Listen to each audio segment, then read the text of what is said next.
గత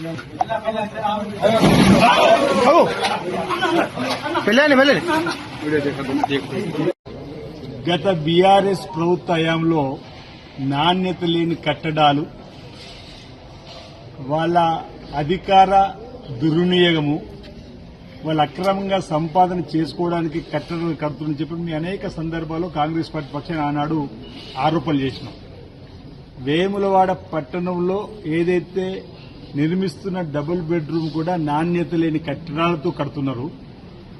అది అసంపూర్తిగా ఉండేది. వెంటనే నిర్మాణాలు చేయాలంటే ఆ నిర్మాణాలను నాణ్యత లేని కట్టడాలు నిర్మించి వదిలేశారు.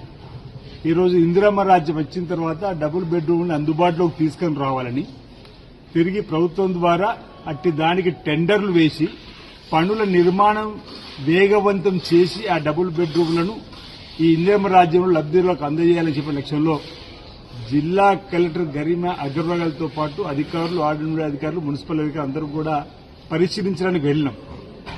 ఆనాడు మేము ఏదైతే నాణ్యత లేని కట్టడాలు కడుతున్నామని చెప్పాలని అనే ఆరోపణ చేసి దాని నిదర్శనం ఈరోజు మేము పోయి నిలబడి చూస్తున్నా గానీ కుంగింది, కూలిపోయింది. మీరు చూశారు. అక్కడ కాళేశ్వరము అట్టడు కుంగిపోయింది. అన్నారము సుందిల దగ్గర బుంగలు పడి సీప చేసింది.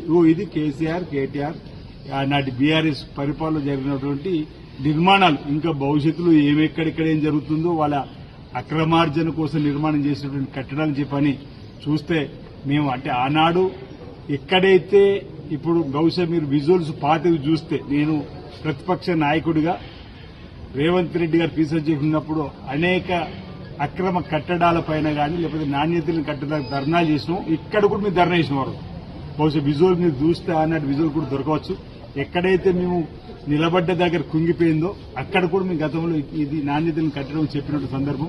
ఈరోజు నాణ్యత లేని కట్టడానికి నిదర్శనం ఆనాటి నాయకులు కేవలం అక్రమార్జనకే తెరలేపిండ్రు. ఆనాటి కట్టడం వల్ల చెప్పండి నిదర్శనం. అయినా ఎవరికి ఏం జరగలేదు. మేము మళ్లీ చక్కటి కట్టడాలు నిర్మాణం చేసి లబ్ధిదారులకు అందించే కార్యక్రమం చేస్తాం. ప్రజలందరూ కూడా గమనించాలి. ఆ 10 సంవత్సరాలు దోచుకొని దాచుకున్నారని చెప్పండి నిదర్శనంగా ఈరోజు ఇలాంటి కట్టడాలు కనిపిస్తా ఉన్నాయి. ఈరోజు మేము అనడం కాదు, స్వయంగా సొంత చెల్లి కవితనే అన్నది. హరీష్ రావు ఇంట్లోనో సంతోషరావు ఇంట్లోనో బంగారమయమైతే తెలంగాణతో బంగారమయం కాదు. అవినీతి అక్రమాలు జరిగింది. నిన్న వరంగల్ వచ్చినప్పుడు ఒక ఆరోపణ చేసింది, మెదక్ వచ్చినప్పుడు ఒక ఆరోపణ చేస్తుంది. అంటే సొంత ఇంటి నుంచి కూడా నిరసన వస్తున్న సందర్భంలో ఈరోజు స్వయంగా కూడా వాళ్ళ హయాంలో నిర్మాణం జరిగిన డబుల్ బెడ్రూమ్ ఇల్లు కుంగిపోయింది, కూలిపోయింది స్వయంగా చూశారు. ఇది వారి హయాంలో అవినీతి అక్రమాలకు నాణ్యత లేని కట్టడాల నిర్మాణానికి పరాకాష్ఠగా మనం స్వయంగా